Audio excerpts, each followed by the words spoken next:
Your bag number.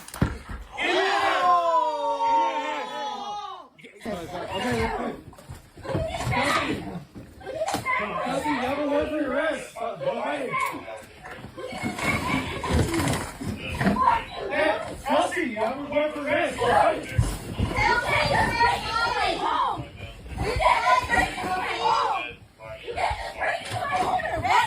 Why are you grabbing her like that? What are you doing? Why is he beating her up? Why is he beating her up? Does he know this girl? Why is he beating her up? I'm recording. You're Guerra. Why is he beating her up? Why are you letting her beat him up? Beat her up. Get this one. I know. They're literally holding me hostage. I know. They're literally pinning me down. Kelsey, stop. Put your hands. You're gonna break her arm, dude. Why don't you ask me what you What is your name? Officer what? Give me your hands. I want your badge numbers. Give me your hands. Give me your bag number. Give me your hands. Give me your bag number.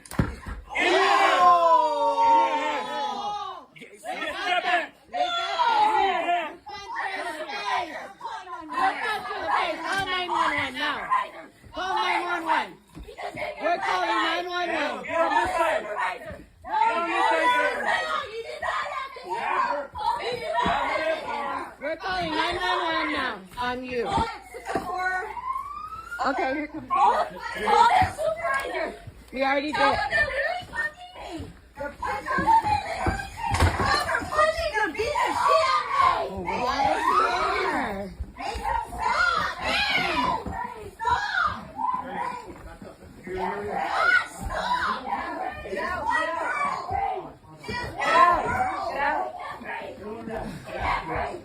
He's been punching her over and over again.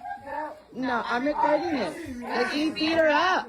He chased her 3 times and he punched her in the face.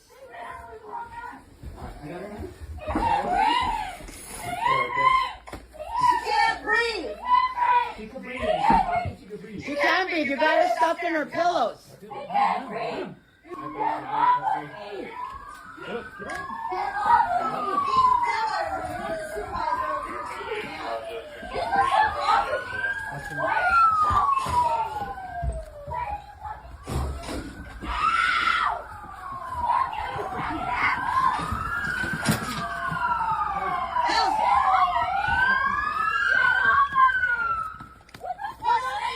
don't need all this for one person. Give me your bag number.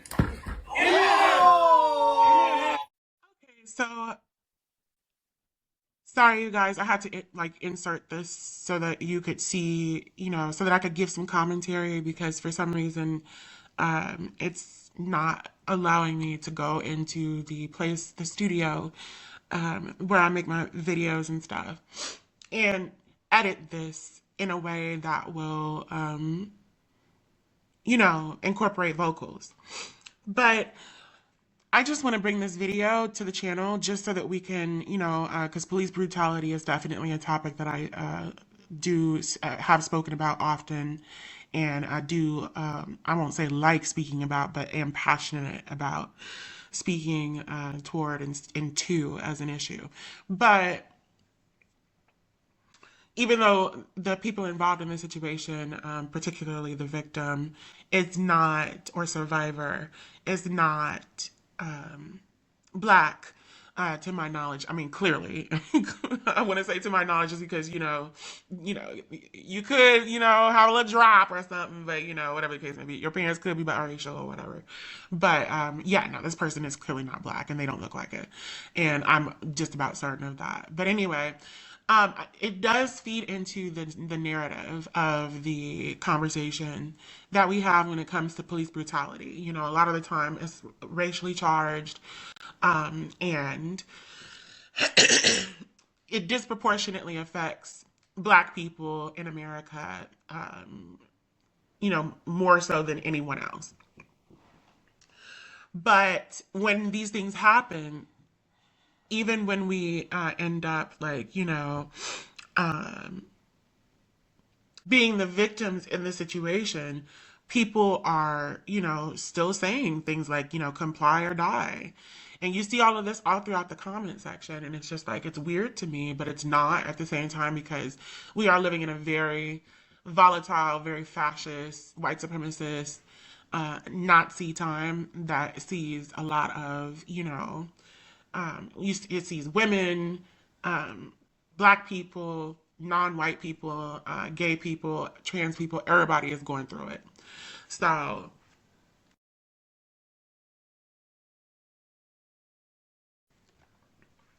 what do you call it? I just found that to be very interesting, and I wanted us to just be aware that, you know, if you're in the comment section and you see people, putting things like this in the comment section, and they are, we're dealing with a black victim and or survivor, don't get as heated as you could because these are people who will do this to their own people. You know what I'm saying? These are people who will say this stuff about their own people. But another conversation that I want to have about this is when it comes to, and a lot of this I get into in my recent project in school. It's just a little thing that I threw together really quick after being uh, withdrawn fraudulently by my former academic advisor, just to be, you know, uh, just to have to fight to be readmitted for the same term. And I now have A's, straight A's. I've managed to get my grades together and all that good stuff. But it's just like, it took like a lot because I had to catch up on my work that I wasn't able to do because I was unable to access, documents and stuff. It's just like, it's been a very big, if you've been here for a minute, then you know how much sabotaging I've been dealing with in getting my education, especially my higher education. It's ridiculous. Well, I can't even say especially because honestly, I was dealing with similar, things all throughout my educational career. But I'll get into that another time.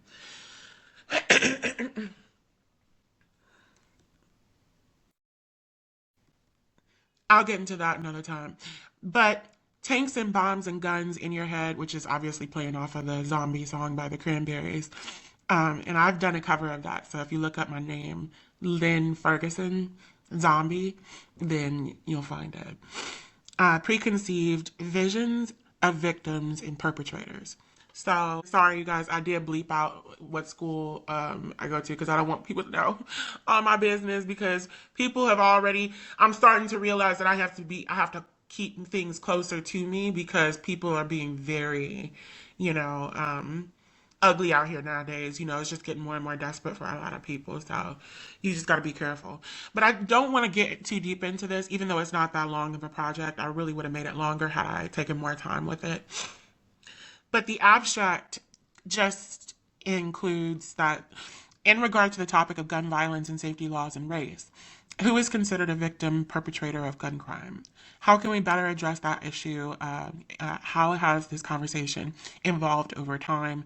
The various groups that this paper concerns include students, teachers, white and black people within America, Sikhs, non-white religious practitioners, victims, survivors of gun violence, mass shooters, terrorists, senators, and congresswomen and men. Excuse me. A content analysis was conducted to compile data from various relative sources in an effort to paint a portrait of gun violence within America, from the problem to the effects, then to the solution. The issue of gun violence is very nuanced, presenting myriad causes and enablers, from legislative lackluster to a racial dichotomy that is innate to the nation. While progress is being made, it suffices to say that we won't see true change until we culture our lenses to more accurately show us what we see and redefine freedom and liberty for all. Until we actively and intentionally condemn the white supremacist history of this country, then we will be doomed to repeat it as we can see taking place today. And by the freedom bit, at the toward the end and the white supremacy bit, I meant to allude to what I get into, which is this conversation. So there's this book that I read some of, and I read a good deal of it actually, if I'm recalling the literature from that class correctly. Called Freedom's Dominion, and it's by, I'm fairly certain it's by Jefferson Cowie. And one of the things that they get into in the book is, well, the main thing is this conversation of freedom and the themes throughout the country's history and how it's been defined. And freedom, if you do not know, has constitutionally and in through case law in the judiciary been, excuse me, been defined different for and relative to white people, basically allowing for a kind of reserved racial sovereignty, if you will. And I'm getting that wording from one of the people who I credit within this report. I'm sorry, I'm not thinking of them at the moment, but I'm pretty sure it's Grewal. They put forth this excuse me, this term of racial sovereignty, and I just added the reserved right part, because if it were really just regular racial sovereignty, you would think that every race has, their own sovereignty, over each other or over themselves, respectively. But like their own collectives, respectively. But in reality, we see that white people have sovereignty and no one else does. So we would either have to say that it's white sovereignty, or we would have to say that it's a reserved racial sovereignty. So this racialized service, if you will, this benefit to white people that's baked into and caked into the Constitution and the laws of the country and the case law of the country, and all of those things are true. It's been written into law. It was the ruling law of the land for a minute, a hot, long minute. So maybe it was a cold minute. It was, a part of the Constitution with the fugitive clause, a fugitive slave clause, the 3/5 clause we all know about, and all kinds of things, So like these are very real realities, you know what I'm saying? When we think back to the segregation era that saw Pickrick and George Wallace's and Lester Maddox's saying things like, segregation now, segregation forever, and, fighting against integration and for segregation, and basically backlashing against the freedoms and the rights that Black people were getting. We have the separate but equal doctrine that was enforced through cases like Plessy v. Ferguson that saw, the train car situation where it was determined that as long as the establishments or the services are equal, they are allowed to be separate, basically. So you can discriminate against people as long as you're not doing so in a way that sets up a dichotomy. But the dichotomy is automatic when you're basing this on race in a country where race was the currency. You know what I'm saying? Not only in an enslaving way, or an enslavement, since, some people were enslaved and some people weren't based on race, but also when you look at the, even after enslavement, Reconstruction and Jim Crow and what was taking place that was leading to Black people going through a lot of the traumas and, strains that were placed upon the community. And they were made to endure. But, yeah, I just wanted to speak to that because, when we think about,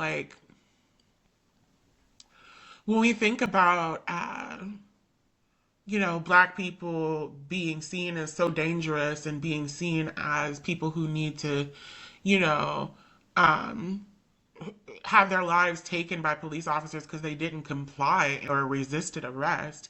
Not that they, tried to harm someone or not that they made someone feel that their life was in jeopardy, but because they just didn't comply. Which is what you see in this video with this woman being, I mean, there was no reason for anybody to do what they did to that woman. And I'm forgetting that white people who believe in this type of stuff and non-black people and other black people who do believe in this type of stuff, because you saw the comments. It was all kinds of people saying, oh, cheering this shit on. So I'm forgetting that they're going to come across this video. So I do need to make it a point to say, that was absolutely unacceptable. And you're not going to get anything else out of me. Like, you're not going to get the opposite out of me. Like, that was absolutely unacceptable. So if we're to believe that she actually was tased thrice, then she was tased thrice, this little petite woman. And then she's flip-flopped around the house, thrown around the house like Raggedy Ann. I was scared that they were literally going to break her body at certain points, like break her spine or something like that, because they were falling on her while one was falling while the other was, yanking and torturing and physically assaulting. It was crazy. The one officer kept trying to, the aggressive one kept trying to like kill this woman basically. And even somebody in the video was like, do you know her or something? And what do you call it? The other officer, you could tell that he was not the one trying to be aggressive, I guess. And it almost seemed like he might have had this energy about him of like, I want to get this woman, put up and stuff and in the car so we don't have to worry about this, guy roughing her up or something. Like he knew his partner was like on some bullshit, but it's like, why are you doing this to this woman? Like, something that really bothers me is how women are treated by men. I'm a trans woman. So this really gets under my skin because there's this whole hysteria that's been put out there about trans women being so dangerous and all this other stuff to men or to women and to men to a certain extent in certain ways and all these other things. And it's like most trans women who I know ride and die for women. You know what I'm saying? Like most trans women I know are actually out here defending women from these bum ass niggas who are out here trying to beat their asses. So it's just crazy because it's just like I don't be understanding that, and I don't mean niggas as in like black people. I'm not reserving that to black people. I'm saying dudes in general. Anybody who's abusive, a man who's abusive. But yeah, so that's ridiculous to me. It really upsets me because you should not be putting your hands on a woman the way that he did. Like he punched her head while it was literally an inch away from the ground. He punched it so forcefully, so hard that her head bounced off the ground. I would not be mistaken if she lost teeth. Like, and then I don't know what happened when they pulled her out the door, but you heard some kind of crash and her screaming, like, curdling scream. It's just like, what is going on? What is going on? She even claimed that they broke into her house and arrested her. And it's like, that's not legal, depending on how they did that. So it's just like, I'm not going to sit here and even tolerate, she doesn't have to be black for me to, say this. I'm not going to tolerate anybody saying that she deserved this or that this was somehow acceptable because it is absolutely not. It's not, and she did not. Whatever crime she committed, it doesn't have anything to do with her being arrested in that moment violently and through torturous means. You know what I'm saying? Like, that has nothing to do with that. If she's not holding some kind of weapon, she had no weapon. The way that he was yanking her, I kept thinking that this little woman was going to break in 15,000 different ways. Because the way that they were doing these bulls in china cabinets, like these were bulls in a china cabinet. They completely ruined the house. And they did all of this for almost, I mean, it seemed like 30 minutes. It was in actuality probably like 5+ minutes, but you took 10 minutes basically, because there was a time when we were waiting on the cops and all that other stuff. So like you took at least 10-15 minutes to just prance around this doggone woman's house with this woman like she's a rag doll, throwing her all over the place like you two dogs playing with a chew toy, playing with a dead cat. And you are supposed to be police officers, and you have to do all of this to get, I mean, like, if this is what you have to do to get a woman of this stature and this frame together to get her arrested, girl, then, I mean, call it a wrap. You need to be in another job. And I saw a comment that read something like that, and that is absolutely true. Like, you don't need to be doing this, because what are you doing with the grown men? What are you doing with the motherfuckers who look like they could take your ass? Are you just trying to convince them to go with you? Like, you gonna persuade them? Like, what the fuck is going on? So anyway, I just have to say that real quick, because I know a lot of people are going to be like, oh, well, comply or this. Nah, you a dumbass hoe. And I wanted to speak to that real quick too. This mentality of you can do anything as a police officer to anybody based on their compliance or the perception of their compliance. Girl, you got it fucked up. You got the game fucked up. And one thing that I don't think that people seem to understand is that people have human rights. You know what I'm saying? People have self-defense rights. You know what I'm saying? And I think that that's a very big question that we kind of get into some questionable territory. And I'm going to ask one of my professors in class about this, actually, because one of my professors is a police officer. So I'm going to ask her actually about this, because I have been wondering about this. Like, if you are, we know that officers are not always right. We know this.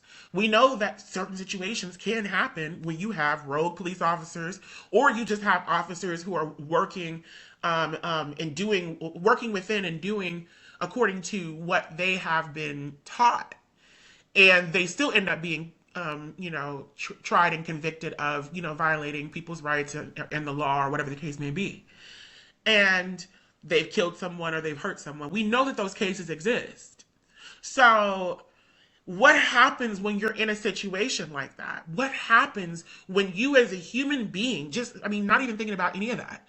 What happens when you as a human being are faced with the threat of death at the hands of some random, whether they have a badge, you know what I'm saying? Because they're on some bullshit. Because we all have bad days. We all abuse our authority at certain points. And you always can tell a lot by a man if you give him authority. You know what I'm saying? You give him just a little bit of power and you see what he does. But we all have human behaviors. We all have fallibility. So that means even police officers do. You all like to sit here and believe that officers are just 100% right all the time. You gonna have to get it together. You can be their punching bags. You know what I'm saying? It's insane, because a lot of these motherfuckers, like, who tell you that there's never any problem with the police and they never do anything wrong, let them face something with the police and they'll be out here trying to get their fucking lawsuit. I guarantee they're not going to sit there and say, oh, you're okay for, giving me a concussion and giving me a black eye and all kinds of, you're okay, of course. They're not going to say that. So, and if they do, they a dummy. And not Portishead dummy. But, it's just ridiculous. I don't know. It's just ridiculous. I think that's a very big question, very valid question, because it's like at one point you end up in one scenario or another in real life, you end up dealing with, and not everybody's going to go through this, but like in one scenario or another, it's going to happen to someone, and it has happened to plenty of people. It's been proven according to the convictions that a lot of people like to go by. Convictions matter when we're talking about black people committing crime and all this other stuff, but they don't matter all of a sudden when it's a police officer going to jail. But, at the end of the day, we need to be able to question. I was going to say something else, but I need to say this. We need to be able to question authority. Questioning authority is the biggest thing. And, you know, my professor, it's crazy because it's not the one who is the police officer. It's but you know, he's worked in a similar capacity as well, but he's not an officer. But what do you call it? Um, he is very gung ho, like very on board with the police, and like every time we talk about like biases in media, he frames it from a perspective of the police are being done dirty by the media because they're being misrepresented. And I take issue with that just because it's like it's not impartial. You know, you can't just sit here and say that the police are being misrepresented by the media when there are so many people in stations that support and media entities that support the police no matter what. You know what I'm saying? Report them in a good light no matter what. We're not going to lie and act like the culture is not to support the police no matter what. You know what I'm saying? That is what you say to the Democrats. That's what you say to the Republicans. That's what you say. I mean, you can say that to anybody and you will not be fucking your platform up. You know what I'm saying? We live in this era that sees a lot of people doing the easy thing and saying the easy things and getting rewarded for it. You know what I'm saying? You come out and condemn this or condemn that or applaud this or tout that, and it's like, oh my gosh, but it's so simple. You know what I'm saying? It's nothing revolutionary or profound. It's just like, oh, okay, well, yeah, I think I heard that like all my life growing up. Like, but people are like, I will vote for Donald Trump. No, I'm playing. But you know, people are so up in arms for it. But it's like, oh my gosh, or up in, you know, applause for it. But it's just like, oh my gosh, this is the simplest shit in the world. Like, what is wrong with y'all? But you need to be able to question authority. You need to be able to, you know, be a country that's run by the people. And that doesn't mean that we need lawlessness. We obviously need laws. We need people to enforce them. But we need to rethink this whole police situation. And there are a lot of examples of different alternatives all throughout the world. You can study different models and see, you know, how they apply there, if there's any universalizability, and go from there. You know what I'm saying? And there are many studies that have already done this. I'll bring some in the future. But, you know, I just wanted to speak to this because it's just ridiculous. And you're like, you know, I'll read one more part of my report.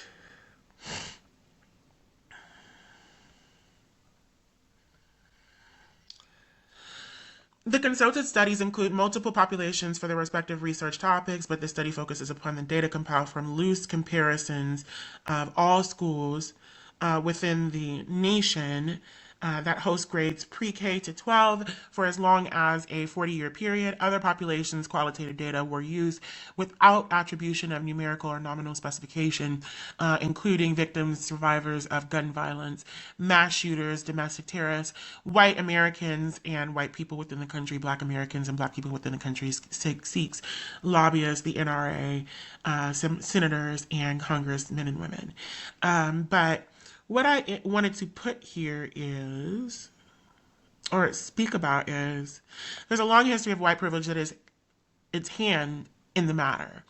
Many clamor to claim that white privilege is a woke talking point that cannot be proven to exist when there is such evidence that's woven into the very frameworks of the Constitution, Independence Declaration, and case law. We can look at the Fugitive Slave or 3/5 clause of the Constitution. We might notice that in all of the declarations that were made within that of our independence, Black Americans were not considered. We could even remember the Plessy v. Ferguson case and its established precedent for the separate but equal doctrine. Each facts, well, there's a typo. Each of these facts helps to support a reality of gun violence by not only practically barring preventative measures for support of white supremacy, but also by culturally condoning such action being taken by those who are also empowered by this reserved racial sovereignty that sees justifications made, labels avoided, and normalization efforts made on their behalf. And I'll wrap it up by speaking about From slave owning writers of the Constitution to the Pickricks and George Wallaces of the 20th century and Trump today, freedom and whiteness have continually and consistently been defined through this nation's history to the detriment of all others.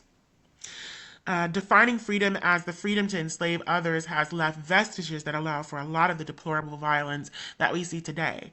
These definitions and revelations can be easily ignored for the accepted, politically correct, recent past that we still refer to as our present. But we will be here discussing the same types of crime in the future should that hold. So, really, I should have read the other one because, really, this is based on stuff that I learned when taking a class a year ago. And that class, that was when I was reading, Jefferson Cowie, and that's when I was reading a lot about Pickrick and, George Wallace and Lester Maddox and all these different people and all these different things, Plessy v. Ferguson, v. Brown, or Brown v. Board, and all that good stuff. So, that one had much more detailed information about what exactly I was trying to say. This was this was a last minute thing that I put together in a couple hours because I was in need of turning something in to get the A's that I got. But, yeah, so, I ended up getting a 93% on this. But yeah, what do you call it? But I'll leave it at that. I just wanted to bring this up real quick because it's just ridiculous. And sometimes I feel like we are, giving too much energy to people who don't even care about themselves. Because these are people, if you're voting for stuff like this, if you're approving of stuff like this, then look, babe, I don't know what to tell you. I don't know what to tell you except put up the video. Cut the cameras on, dead ass. We want to see you looking just like this bitch. You know what I'm saying?